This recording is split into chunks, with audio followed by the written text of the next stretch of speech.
최근 강동구의 대장 아파트인 아르테온이 22년 4월 19억 8천 신고가에서 22년 11월 12억 9천으로 7억이나 가격 조정을 보였습니다. 매매 가격뿐만이 아닙니다.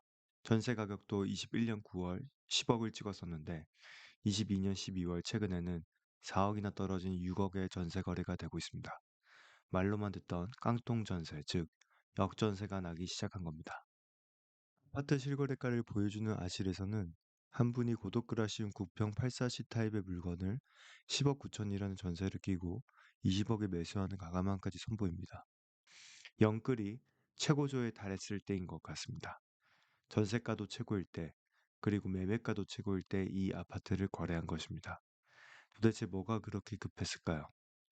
안타깝게도 지금의 매매가와 전세호가는 가히 처참하다고 할 수 있습니다. 매매가는 6억가량 떨어진 14억 3천, 전세가는 약 4억 떨어진 6억대를 이루고 있습니다.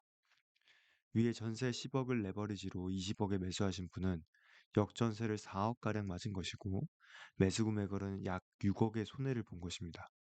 도대체 강동구에 어떤 호재가 있었기에 이렇게 올랐던 것이고 그리고 또 어떤 악재가 있었길래 이런 급격한 하락을 보여줬던 걸까요? 이번 영상에서는 22년 초까지 왜 이렇게 강동구 고독동이 많이 올랐던 것이며 그리고 또 지금에 와서 이렇게까지 폭락할 수밖에 없었는지 이번 영상에서 공부해보고자 합니다. 공부하기 전에 구독과 좋아요 부탁드립니다. 상승장과 하락기에 정말 드라마틱했던 기록을 보여준 강동구. 그러면 지금부터 본격적으로 공부해보겠습니다. 우선 강동구 고독동은 서울에서도 가장 동쪽에 위치하고 있습니다. 가장 동쪽에 위치하고 있기 때문에 지하철역도 5호선밖에 지나가지 않고 강남과의 접근성 측면에서도 비교적 좋지 않다고 할 수 있습니다. 그리고 강남 못지않게 떠오르고 있는 판교와의 접근성도 상당히 좋지 않습니다. 상일동역에서 강남역으로 간다고 했을 때 5호선, 8호선, 2호선을 타야 하고 그리고 무려 약 40분이나 오래 걸립니다. 인천 부천역에서 강남역까지 43분에 끊기니 사실 강남 접근성으로는 절대 좋지 않다고 할 수 있습니다. 그럼에도 불구하고 강동구 고덕동은 2020년 그리고 2021년 유동성장에 어떻게 20억이라는 가격까지 급등할 수 있었을까요? 우선은 오른 이유에 대해서 간략하게 살펴보도록 하겠습니다. 강동구의 현재 대장 아파트인 고덕 그라시움과 고덕 아르테온과 같은 신축 아파트들은 모두 2018년에서 2020년 사이에 입주를 시작한 곳입니다.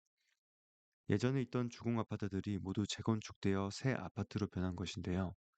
사실 10년 전만 해도 오래된 주공 아파트만 있는 별 볼 일 없는 동네인 줄만 알았습니다. 하지만 새 아파트들이 재건축되면서 천지개벽된 곳이라고 할 수 있습니다. 이미 아실 분들은 아시겠지만 서울 강동구 쪽에 살고 계셨던 분들은 아마도 신축 아파트에 대한 열망이 강하셨을 겁니다. 그렇기에 2018년부터 입주한 대단지 성격의 신축 아파트들은 상당히 매력적이었을 것이고 이 이유가 강동구 고덕동의 가격을 올리는데 한몫했을 겁니다. 강동구에는 새 아파트 공급이 없다가 2019년에서 2021년 사이에 신축 아파트가 집중되어 있는 모습을 볼 수 있습니다. 새 아파트에 대한 열망과 역사 이래 없었던 코로나 유동성장이 겹치면서 아파트 가격에 불을 지피지 않았나 생각합니다. 강동구 고덕동이 오른 두 번째 이유는 바로 통선 효과입니다. 정부에서 15억이 넘는 아파트는 대출을 금지하면서 좋은 아파트들을 빠르게 15억, 바로 아래 가격까지 키 맞추기를 하게 됩니다. 이유야 간단합니다. 15억이 넘는 아파트는 대출이 나오지 않아 매수하기가 어렵고 15억이 넘지 않는 아파트들은 대출이 나오고 금리가 낮으니 살 여력이 됐던 겁니다. 그래서 20년 초까지만 해도 14억 후반대의 매수가 급증하는 현상을 보이기도 합니다. 이어서 강동구 고덕동의 급등 이유 세 번째는 바로 개발 호재입니다. 강동구 고덕동의 큰 개발 호재는 바로 두 가지인데요. 9호선 연장과 현재 고덕동 위에 위치한 고덕 비즈밸리입니다. 보시는 것처럼 고덕역 바로 옆 사거리에 9호선 연장이 예정되어 있고 이 9호선만 연장되면 강남까지 20분 만에 갈 수 있기 때문에 상당히 여건이 좋아진다고 할 수 있겠습니다. 두 번째로 현재 고덕지구 위에 들어있는 고덕비즈밸리의 호재가 남아 있습니다. 현재도 상일동에는 삼성 엔지니어링 및 삼성물산과 같은 대기업들이 들어와 있지만 지역 내에서 직장을 해결하는 직장 수요가 더 많아질 수 있는 호재가 있어 급등에 영향을 주었다고 생각합니다. 그렇다면 반대로 22년 하반기에 강동구 고덕동은 어떻게 7억 하락의 큰 폭락이 있었고 동시에 전세가도 4억이나 떨어질 수밖에 없었던 걸까요? 이유를 일단 알기 전에 구독과 좋아요 눌러주시면 감사드리겠습니다.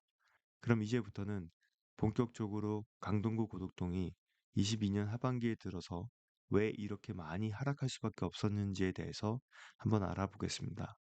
첫 번째는 아무래도 풍선 효과와 개발 호재로 인한 기대 심리 때문에 올랐던 거품이 꺼지는 효과에 있습니다.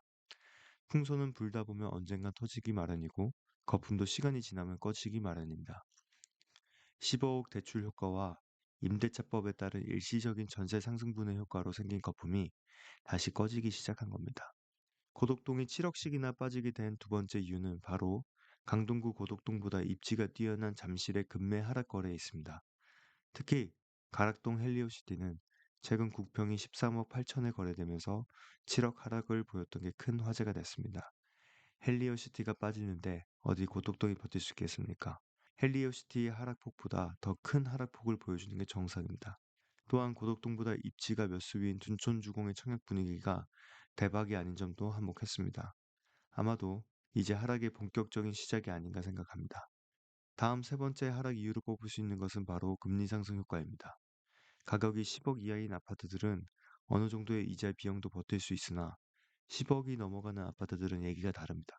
예를 들어 20억 아파트를 살 때 10억 대출을 받는다고 하면 6% 금리 기준으로 1년에 6천만 원을 이자로 내야 합니다. 아무리 고소득자라고 하더라도 감당하기 힘든 이자입니다. 따라서 현재 금리 상승에 따라 매매 가격도 하락할 수밖에 없는 것이죠. 그 다음 네 번째 하락의 이유는 바로 역전세에 있습니다. 전세가가 잘 버텨주면 그래도 갭 투자자들의 수요가 있기 때문에 전세를 레버리지로 거래가 생길 수 있습니다. 하지만 전세가가 10억에서 6억으로 4억씩이나 빠지는 상황에서 기존 투자금보다 매수 금액이 4억씩이나 더 필요해지는 상황인데요. 대한민국에 아무리 돈 많은 사람이 많다고 하지만 4억이 어디 큰 돈입니까? 전세가 하락에 따라서 매매가도 함께 하락하는 것입니다. 다음 마지막 이유로는 바로 강남 핵심 업무지구와의 접근성 문제에 있습니다. 물론 9호선 연장 이슈로 강동구 고덕동이 폭등한 이유도 있으나 거꾸로 얘기하면 아직은 9호선이 연장되지 않았기 때문에 지금같이 분위기가 안 좋은 장에서는 떨어질 수밖에 없다는 것입니다. 강남역까지 40분이 소요된다는 것은 인천 부천에서 강남을 가는 시간과도 비슷하다는 얘기입니다. 말로만 서울이지 지하철 역간 거리로는 서울이 아닌 겁니다. 이상 강동구 고덕동 신축 아파트 입주 이후 엄청나게 올랐던 이유와 그리고 부동산 시장이 다시 얼어붙으며 떨어질 수밖에 없었던 이유에 대해서 알아봤습니다. 부동산은 오른 이유와 떨어진 이유를 명확하게 알아야 나중에 기회가 왔을 때 그 기회를 놓치지 않을 수 있습니다. 여러분들의 시간을 아껴드리고 안전한 투자를 하실 수 있도록 도움되는 영상을 꾸준히 올리도록 하겠습니다. 도움이 되셨다면 구독과 좋아요는 제게 큰 힘이 됩니다. 알림 설정까지 해주시면 더욱 감사드리겠습니다.